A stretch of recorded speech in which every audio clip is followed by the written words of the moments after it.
You're listening to the Death Rattle Crew, a Hearthstone podcast.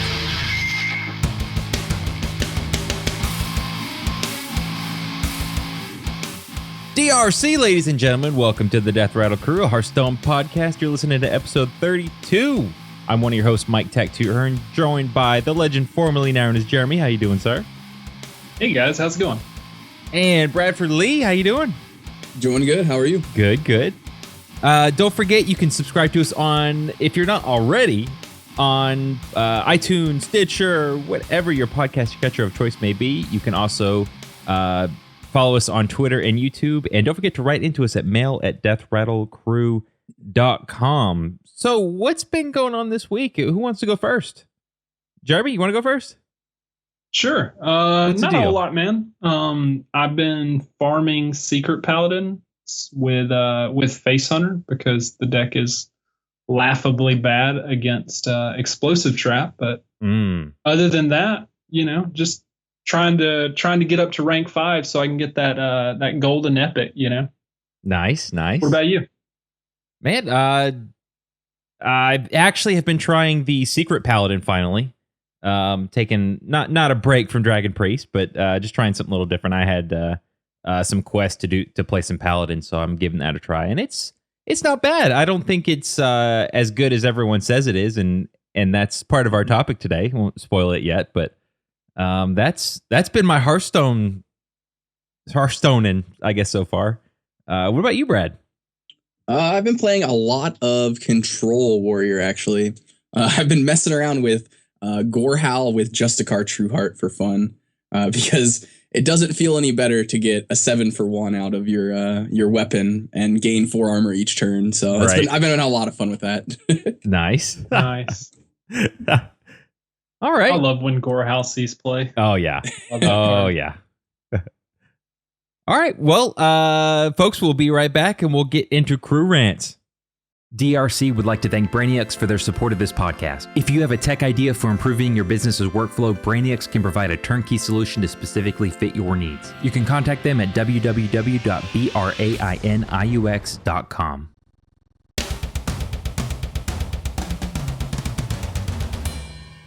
Welcome back. This is Crew Rants. I'm Tech2, joined, of course, by legend formerly known as Jeremy and Bradford Lee.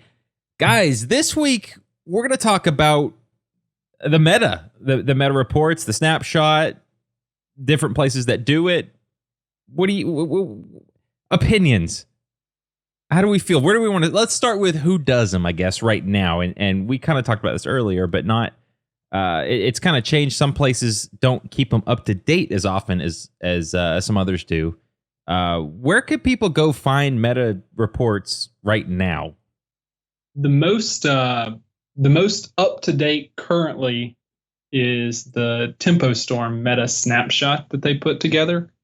That's not my favorite one. I think my favorite is Liquid Hearth does a kind of a meta breakdown. The problem is they haven't done one since pre-TGT. So, but yeah, meta snapshot on Tempo Storm and on Liquid Hearth are the two that I look at the most.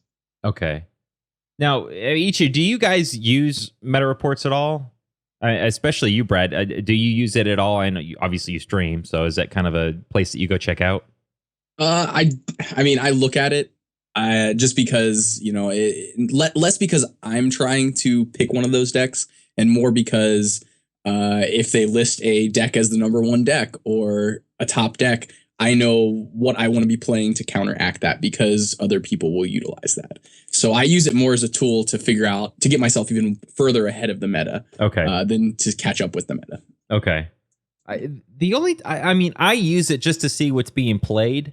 And I'm not an anti-net decker at all. I mean, especially if it's a class or a deck concept that I'm not familiar with, I'll absolutely net deck something just to see how it's played. But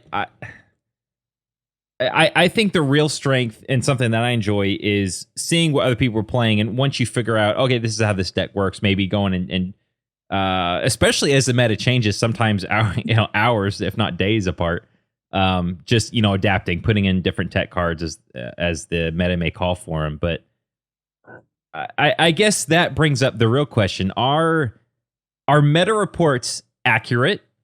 Does a meta report actually set the meta? Arguably, to some extent.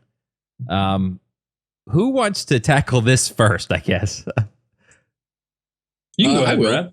Yeah. I think the biggest factor here is that it does set the meta. Because of the fact that we live in a digital world now. I think we talked about this earlier before the show, that the fact that if there wasn't the internet, everyone would be playing, whatever they felt like they could design the best, or what deck they felt was the best. Or maybe they saw somebody playing something on the ladder and were like, oh, that would be cool to play this deck. But we live in a world where, information is vastly available. And so you go to Reddit for a split second, and then it relinks you to a Tempo Storm meta snapshot. And before you know it, everyone's looking at that same meta snapshot and saying, oh, I should be playing this deck because it's good. And that's not a bad thing, because it gives people something to build towards rather than kind of a shot in the dark, especially for new players. But what I really think is interesting about it is the fact that, I don't know if it's truly accurate to what is necessarily the best, but it is accurate to what I should now expect to see on the ladder. Okay, sure. Okay. So, Brad, do you think that the meta reports are built off of what people are playing, or do you think people are playing what they see on the meta report? Like, I guess my question is, like, if you look at Tempo Storm's most recent meta snapshot, they've got Secret Paladin listed as the number one deck. Yeah. My opinion, that's not the number one deck, but I'm not a professional player and I don't write articles for a living, so maybe I don't know what I'm talking about. Do you think that Secret Paladin was the number one deck and now a bunch of people are playing it, so it's kind of gotten worse? Or do you think that they just decided, well, we think this deck's really good, and then everyone goes and plays it? I think it's more of what you first said, which is the deck was very good when no one knew what it was doing, right? It's hard to interact with 5 secrets when you don't know what's happening. And so that could make it the best deck for a short period of time, like a very short period of time. But then when everybody gains the knowledge of how to play around or how to play against the Secret Paladin list, it shifts the meta slightly, but then it doesn't become the best deck in my opinion. If you were to then say, okay, we now know we have all information and everything's in a vacuum, and we can say this deck does this deck does this, and these two decks are polar opposites. Which one's going to be better? Well, if you just want to put it in a vacuum, I don't think Secret Paladin is the most inherently powerful or best deck at that point, even though we see on Tempo Storm's meta snapshot that it says it's the best deck right now. Or at least when they put out this article, or their last meta snapshot it did. So I think it's more like how you said at first, where it's not necessarily the best deck. It's just what they felt like was the deck that was performing well at the time for them. And of course, there's lag time between these people who are putting out these meta reports, who their panel of experts or whatever.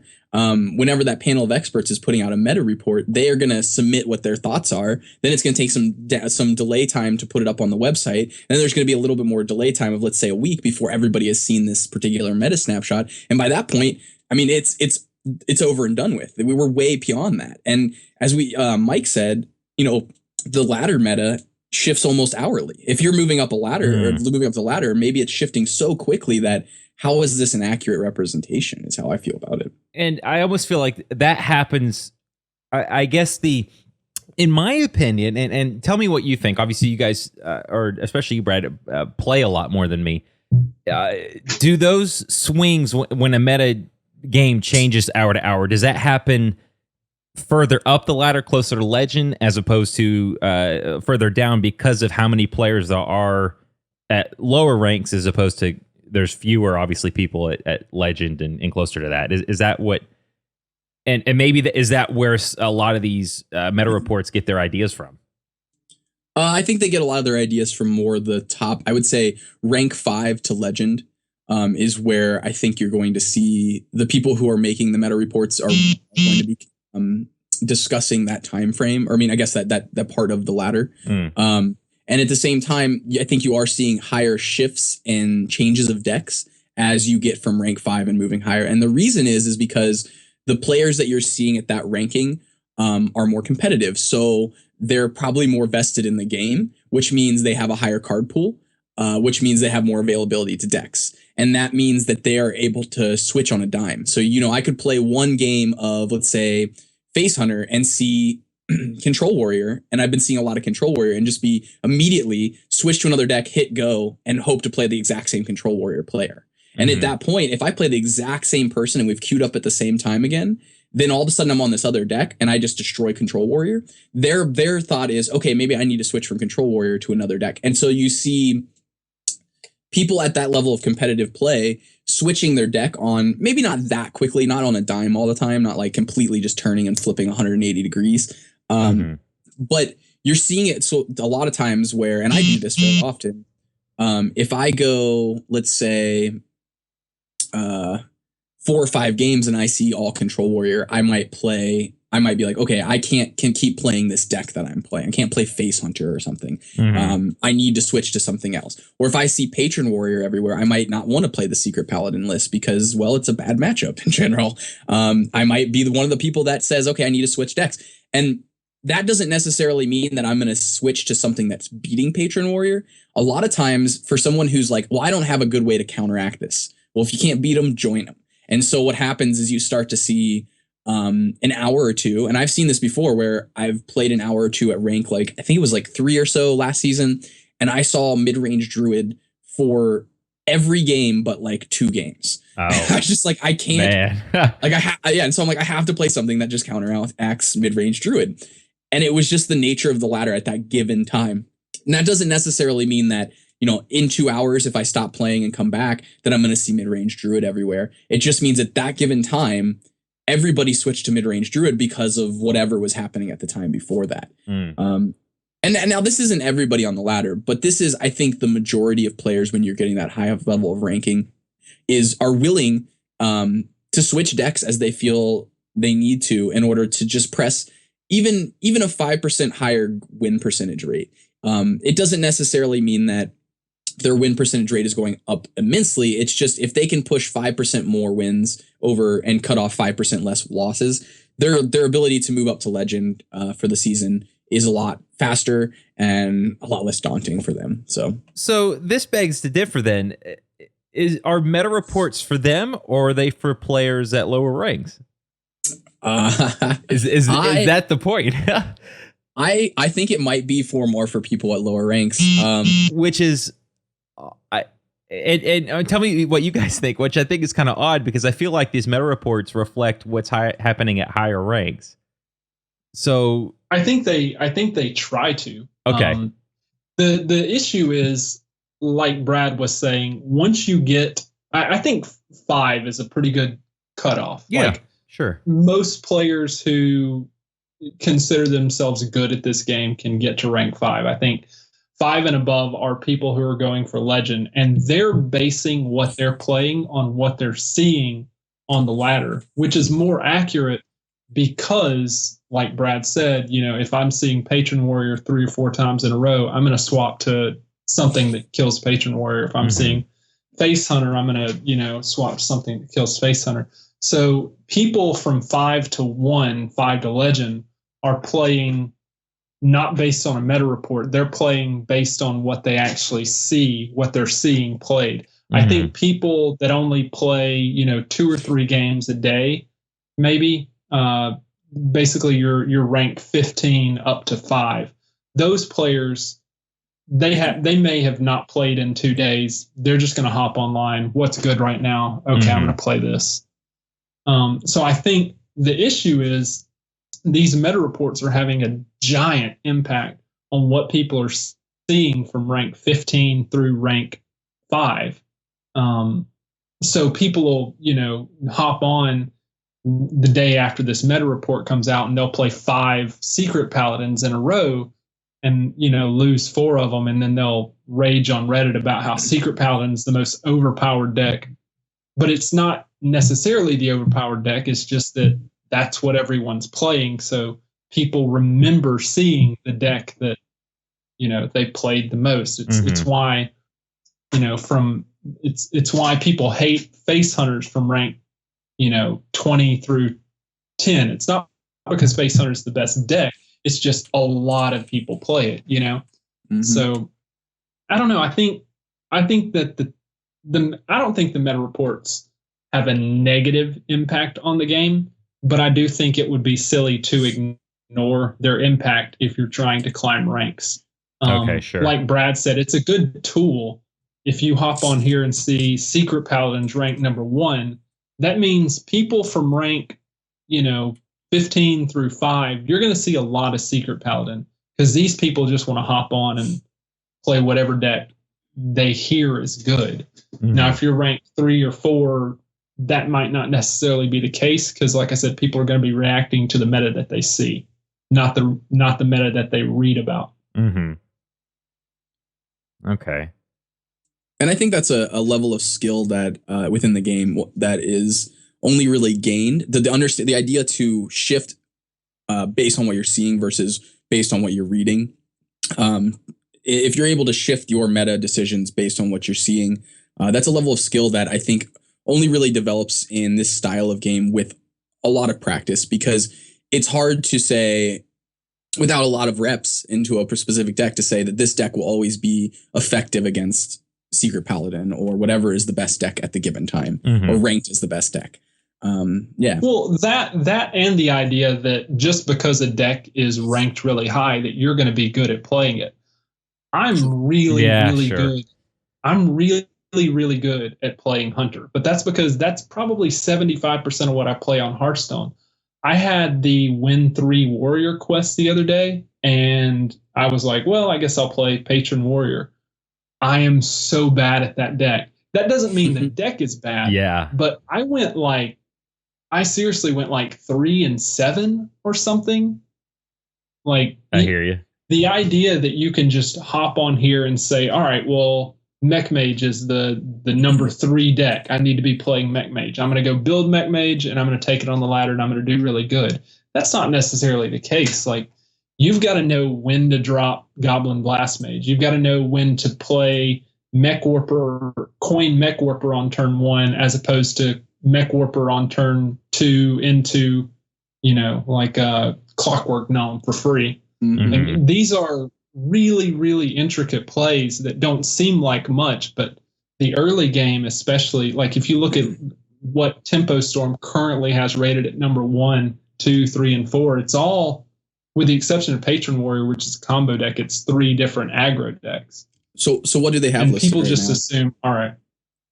Right now, at tier 1, they have Secret Paladin, Mech Mage, Patron Warrior, and Aggro Paladin. Okay. So do you think that those are the best right now? No, I think the best are, and it depends on where you're playing.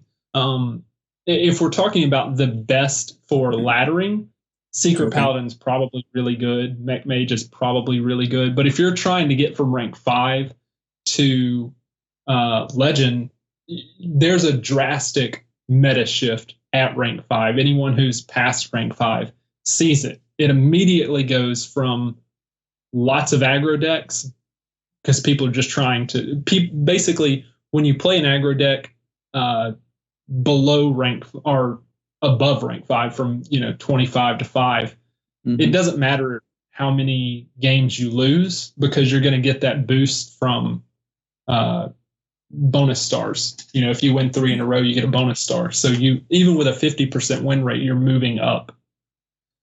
But once you get to rank 5, I think the 3 best decks are, it's obviously Warrior is probably number 1.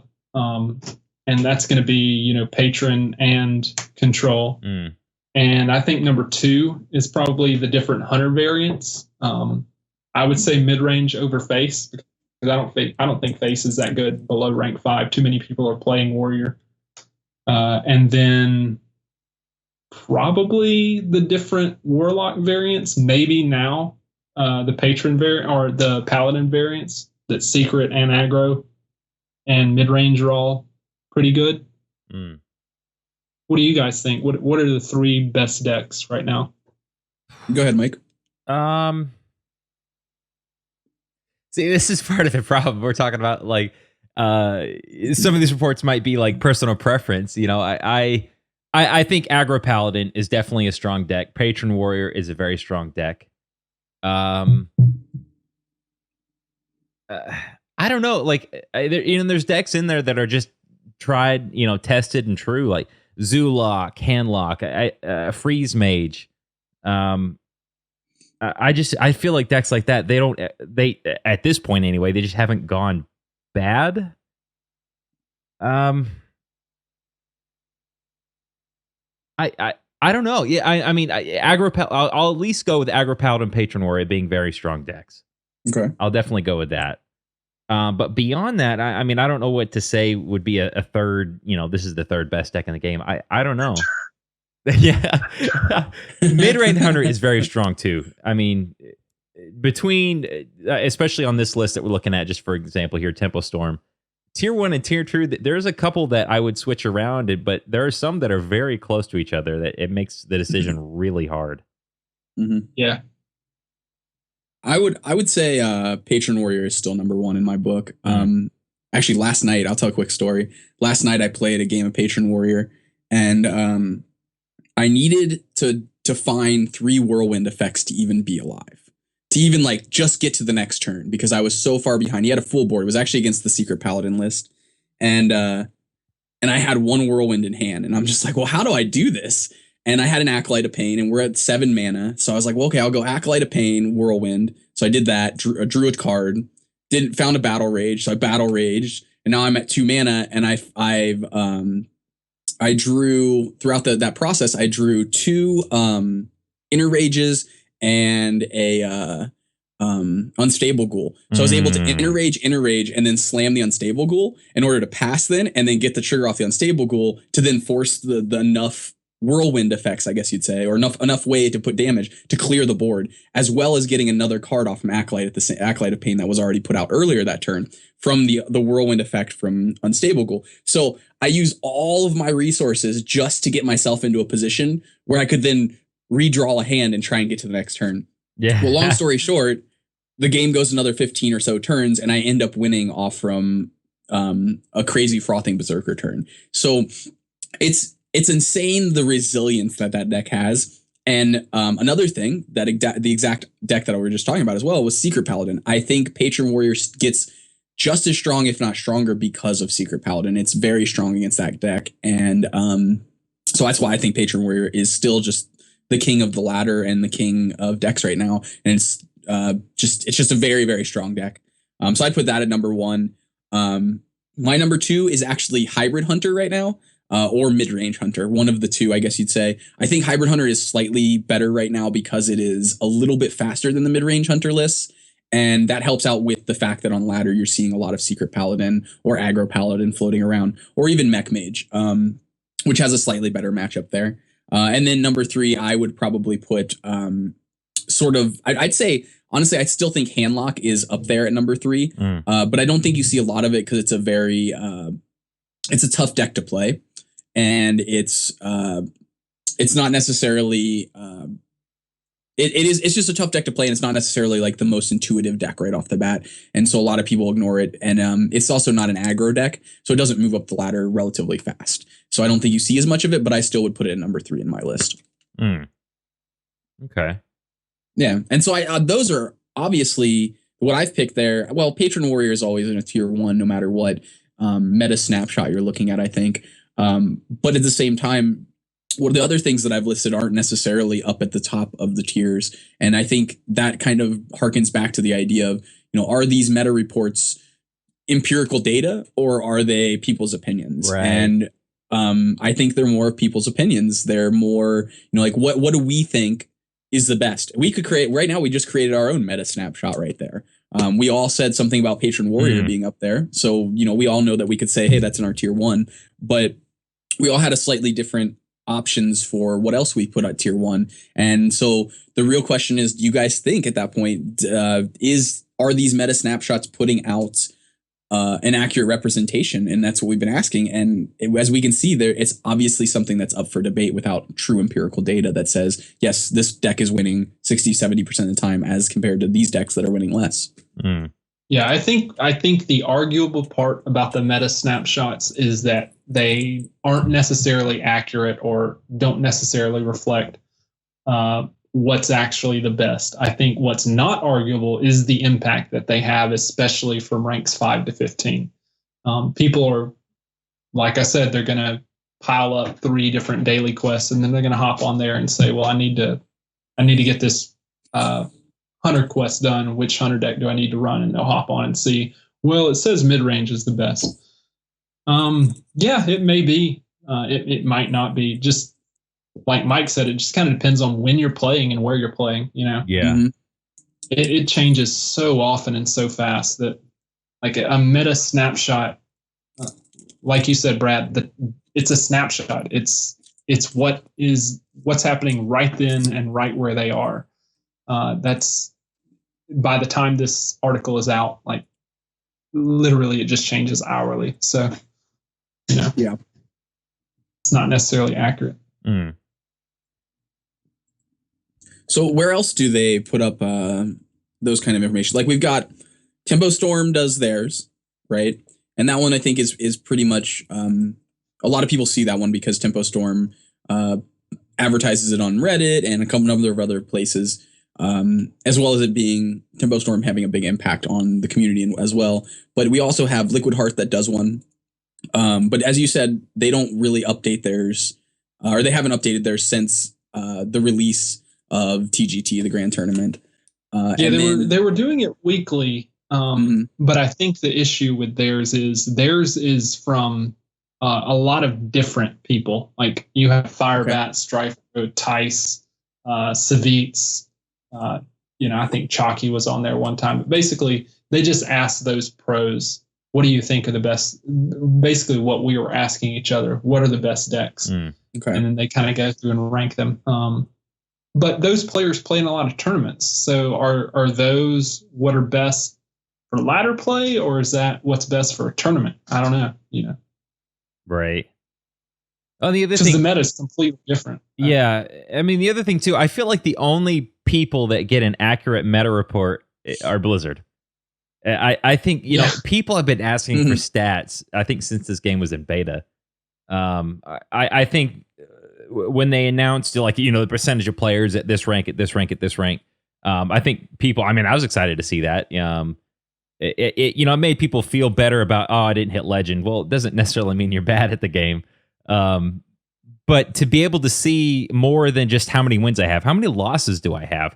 How many times, I just don't feel like that's really difficult information to keep in the game. But maybe they're just trying to keep it simple, small, and compact. Even on the PC, this is a tablet game on the PC, I guess, arguably you could say, as far as its simplicity and its UI design. But, can we get statistics? I think the thing that they're scared of with putting that out, like you don't want to put that out and then scare off a new player who sees that they're only winning 40% of their games.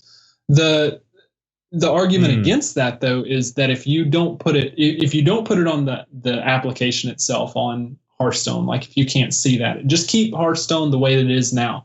But you can have this side website that you can go to that someone who only plays 3 games a week, like they're not going to even know that exists. They're not following Hearthstone on Twitter. They're not like, my brother has played probably 100 games of Hearthstone ever. If tomorrow Hearthstone put out a thing that said, hey, you can go to the site and see all your stats, he'd never know that existed unless like I went and told him. But he's not going to even care, like I don't think that would bother new players to have something out there. Okay. That you can't go to. So just keep it separate. What do you think? Do you think that would drive people away if you logged on and saw that I'm winning 49% of my games and I've been playing this a year or something? I can see that. I definitely see that argument.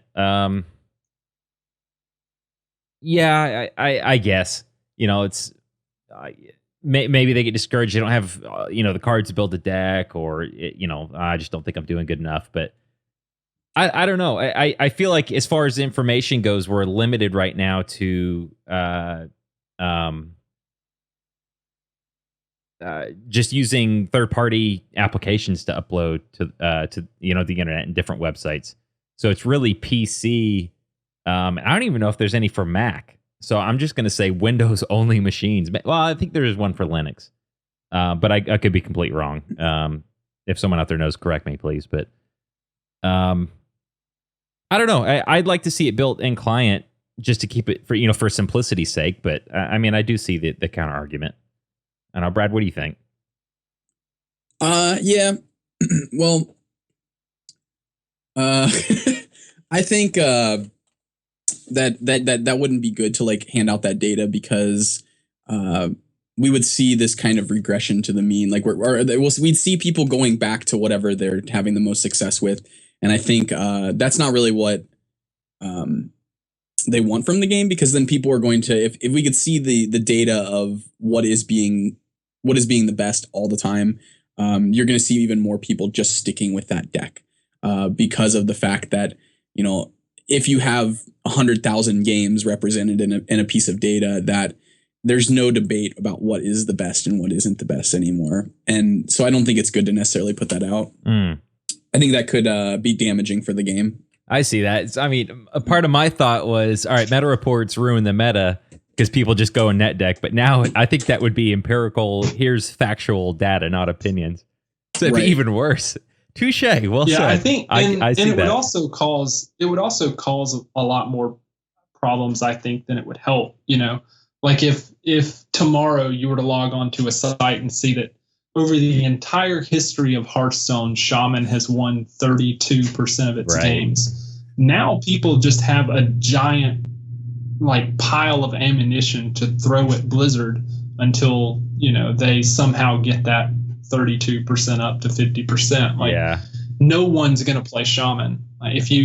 Right now we all know that Shaman's not that good, but there's not a number staring at us in the face, So, man, yeah, that's pretty big, especially because when you can throw facts at somebody, they can definitely it does raise more pitchforks, like you were saying. It's just it could be very bad. At the same time, you're going to get the same people that are like, just nerf Patron Warrior or whatever the best deck is, whatever actually is the best deck. Yeah, exactly.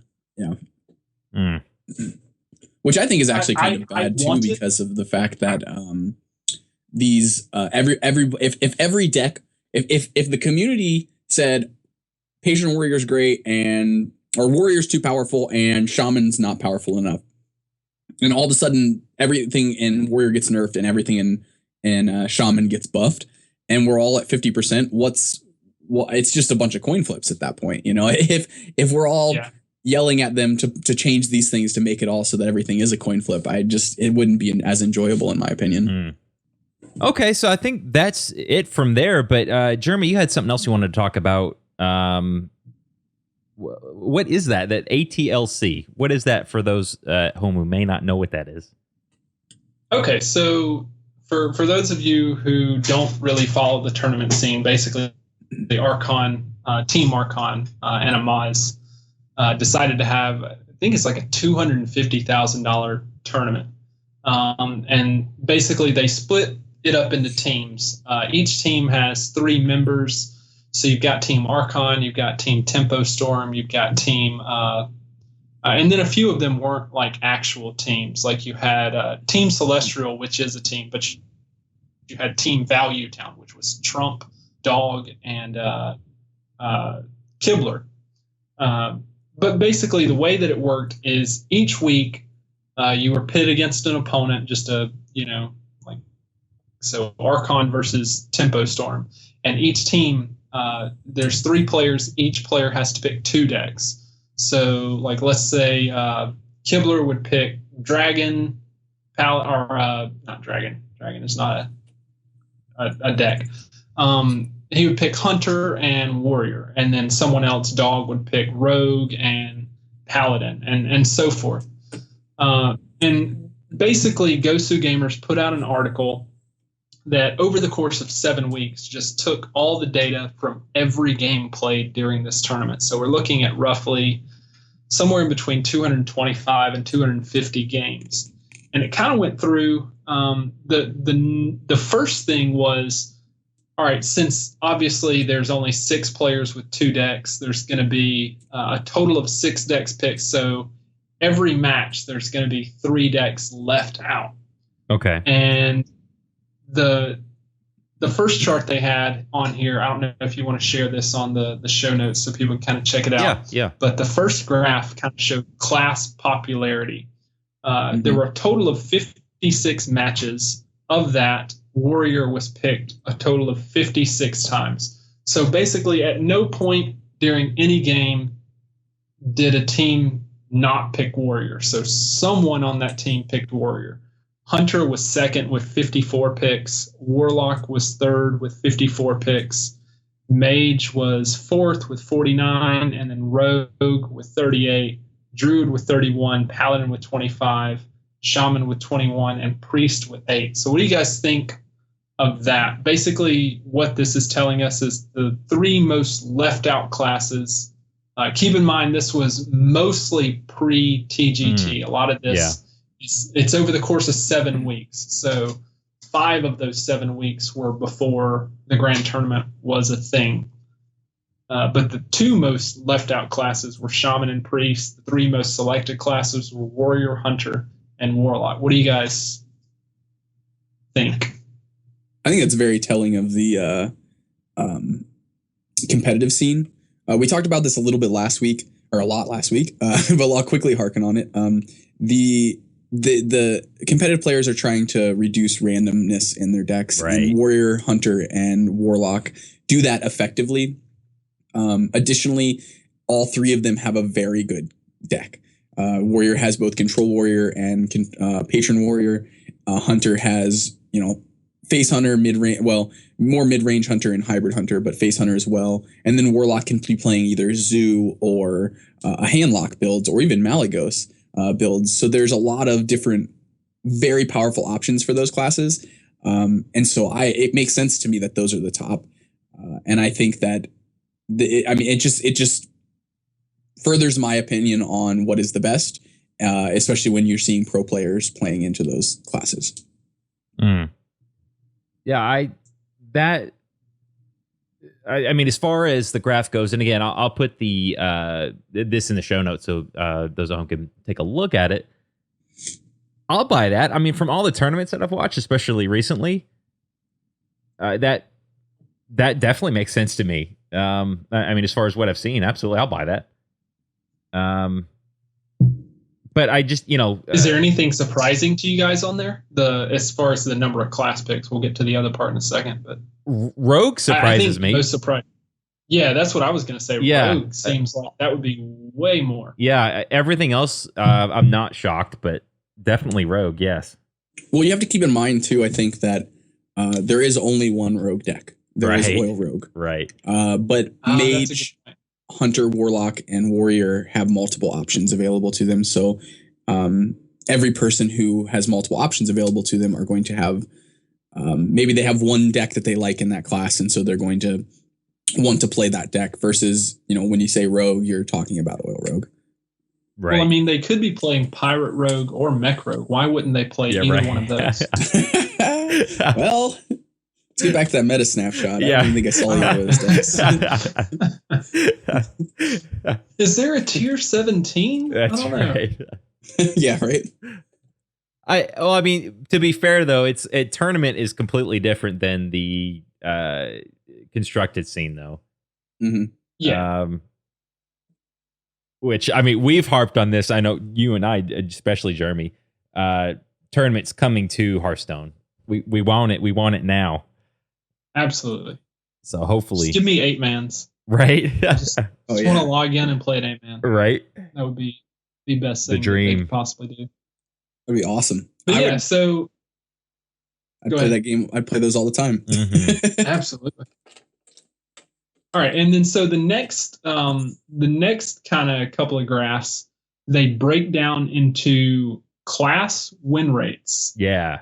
So this is basically the percentage of wins that each class got. So if you guys had not seen this graph, and obviously those of you listening may not have yet, what do you guys think the number 1, 2, and 3 win rates are?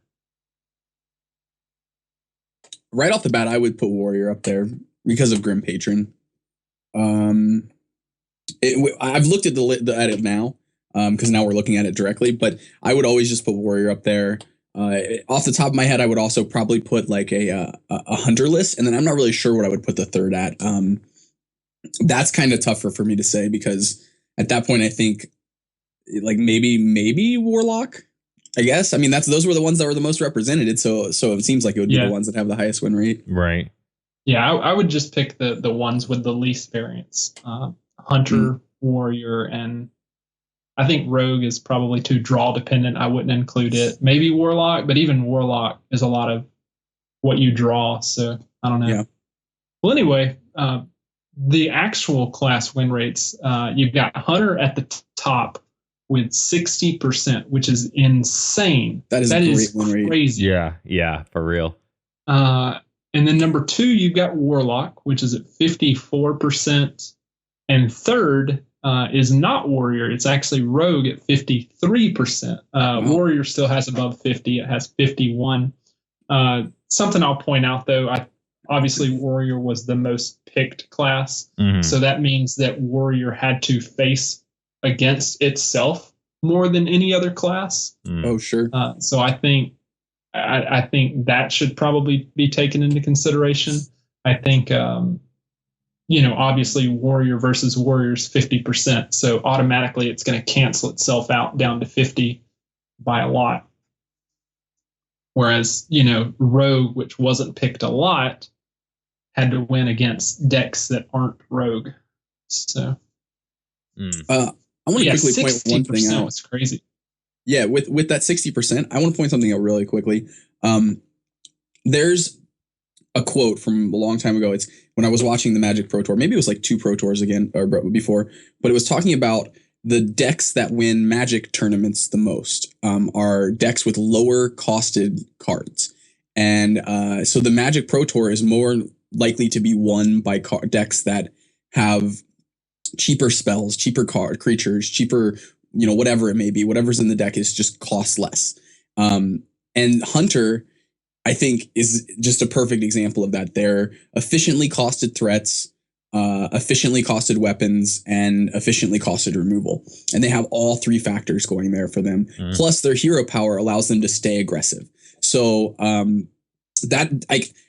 it feels like Hunter should always be on top because of that. They just naturally have all the necessary pieces to put themselves in a position to win the most.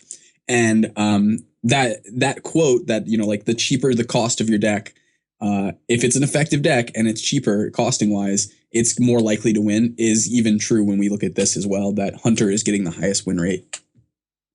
Yeah, and I think that with a game like Hearthstone, which, with the exception of combo decks, focuses so much on board control, board presence, early board presence. A lot of times as Hunter, you win the game by turn 4. Like, you may not actually kill them by turn 4, but, if you can put in 15 damage before turn 5, your hero power is just an inevitable button of, I'm going to kill you if you don't heal. I'm going to kill you if you don't heal, and that's just so much pressure for a lot of these decks to deal with. And that combined with the ability to put out just so much early board presence that the other person has to trade with, because Hunter just doesn't have to trade. If you don't trade with Hunter, it has more damage than you do just because of the hero power. Like, you'll reach 0 before it reaches 0. So, yeah, I think that, like you were saying with Magic, if you look at the last 2 Pro Tours, were won by basically Magic's equivalent to Face Hunter, which is these really, really cheap, aggressive, low-cost minion decks that close the game out with burn spells. Mm. So I almost feel like, but can that be true in Hunter? I mean, you guys, as you guys talk about it, because I feel like, um, in well, your mana is always guaranteed in Hearthstone, where it's not in Magic. Do you think that has anything to play with it, though? Does that I make think sense? I think certainly. that yeah, Which I is why think the Go ahead. go ahead. Yeah. Oh, I was going to say that I think it makes it even better for aggressive decks in Hearthstone because it means that you're always going to hit your curve. You don't have to Yeah, worry right. about whether or not you're going to top deck a land. Right. Yeah, and it also allows the aggressive decks to play a couple threats that are a little bit more expensive, like Savannah Highmane, for instance. If you were playing an aggressive Magic deck, you would not want something like Savannah Highmane, and so I think it gives it even more staying power in this game because if you hit your curve, if you curve out, if you go 1 drop, 2 drop, 3 drop to 4 drop, 5 drop, 6 drop, you're probably not losing with Hunter. It's just incredibly powerful to be able to curve in that deck. Mm-hmm. Okay. Now that said, if they actually break it up even further into archetype win rates. So if you look at this and your first thought is, well, that just means Face Hunter is just completely overpowered. Like too many people are playing Face Hunter.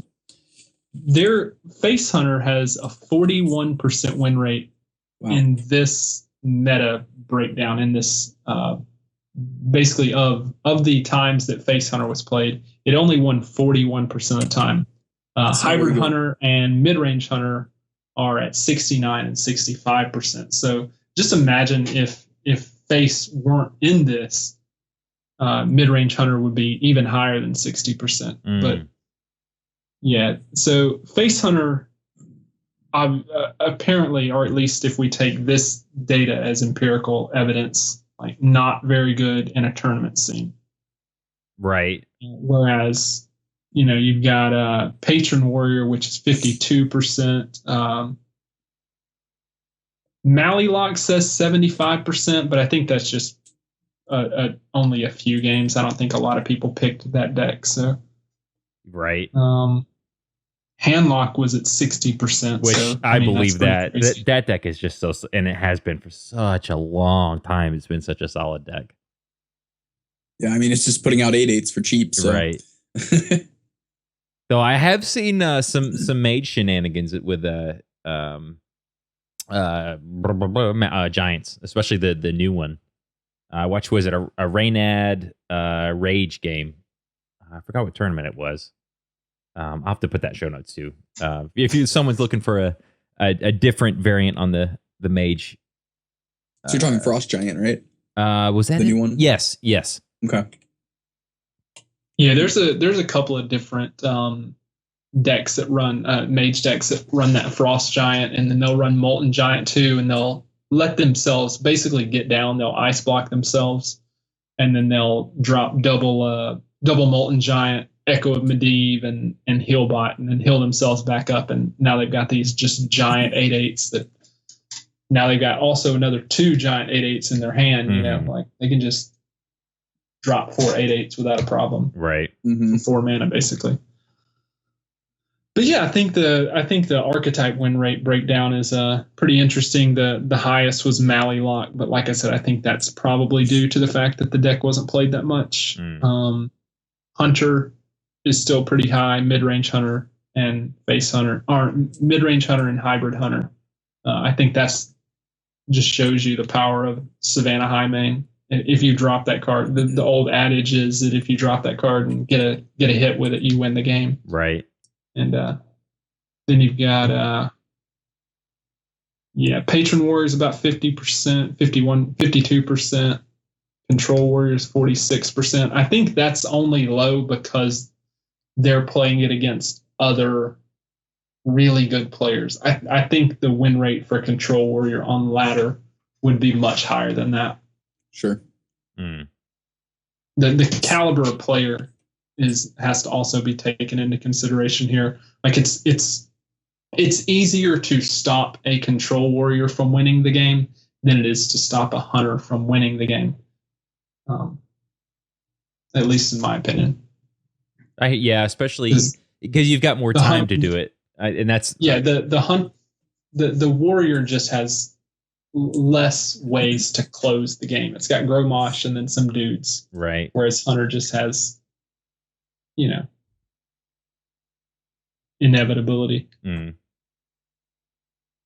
So now that we've looked at both of these kind of like, I guess, different meta snapshots in a sense, because we've looked at both the Tempo Storm meta snapshot as well as this ATLC tournament analysis. Which one do you think is more accurate representation of the actual meta as compared to somebody's opinion? Mm. And like, because as a player, what should I be looking at more? Is what I want to know. Right. I think a lot of people, and I'm one, like if I'm watching a tournament, I'll try decks that I see. I have no problem doing that. Yeah. But I know, and I mean, we just said this a couple minutes ago. Tournament decks are much, much different than ladder decks. Mm-hmm. So I'm going to say, in my opinion, and I'm interested to hear what you guys think. Most meta snapshots are just opinions from groups, I guess, that going in and talking about their own experiences. That's all I can think of. Yeah, I agree 100%. I think I'm more interested in this data that is being grabbed from the ATLC for what I'm doing, for actually picking what decks I think are going to have long-lasting staying power, and the rest of it feels more opinionated and just kind of a splash in the pan for the week and something that I have to move away from after that. Mm. What about you, Jeremy? Yeah, I think obviously the ATLC stats that are posted on Gosu Gamers, this is actual data collected over a 7-week period of time that includes a lot of games, whereas the meta snapshot is just, hey, what do you think's best? Hey, what do you think's best? So, I mean, I'm not saying that the meta snapshot that Tempo Storm has is useless. I think it obviously has its use, but I think its use is more confined to a lot of people see this, so you need to be one step ahead. So if a lot of people are going to be playing Secret Paladin, play something. If they list meta snapshot, if you're not going to play Secret Paladin, play something that's good against it. Mm. Yeah. Like I said when we first started the show, what have I been doing on ladder? I've been farming Secret Paladin with Face Hunter. Explosive Trap is just busted against that deck. It is. And that hasn't been run consistently in a 100 deck for a while now. I think Freezing Trap has been what most people are running. Yeah. Yeah, I like Hybrid Hunter and mid-range way more than I like Face Hunter. But while Secret Paladin's on the ladder, I'm going to take advantage of it, Right. So you have to, like Brad said, you need to play to what you're seeing. If you play against 4 druids in a row, you might want to check out Zoo, Right. The thing that gets me the most from looking at the ATLC thing is, and I'm going to do this tonight on my stream now, is I'm going to play some Hybrid Hunter because even though this data's not all post TGT, Hybrid Hunter hasn't changed at all. It's the deck is still pretty much the same list as it was before, and I'd like to give it more of a shot because I haven't played with Hybrid Hunter in quite some time. I've been kind of just messing around with other decks that I've been putting together now that TGT's been around, but that win rate of 69% just makes me feel like it's always going to be a solid pick. And if it's putting up good percentage points, even, I'm sure it has some bad matchups, and it does, but if most of the matchups are good for it and it can present solid threats constantly and do its game plan on a regular basis, it's probably one of the better options if you're just going to play in blind. Right.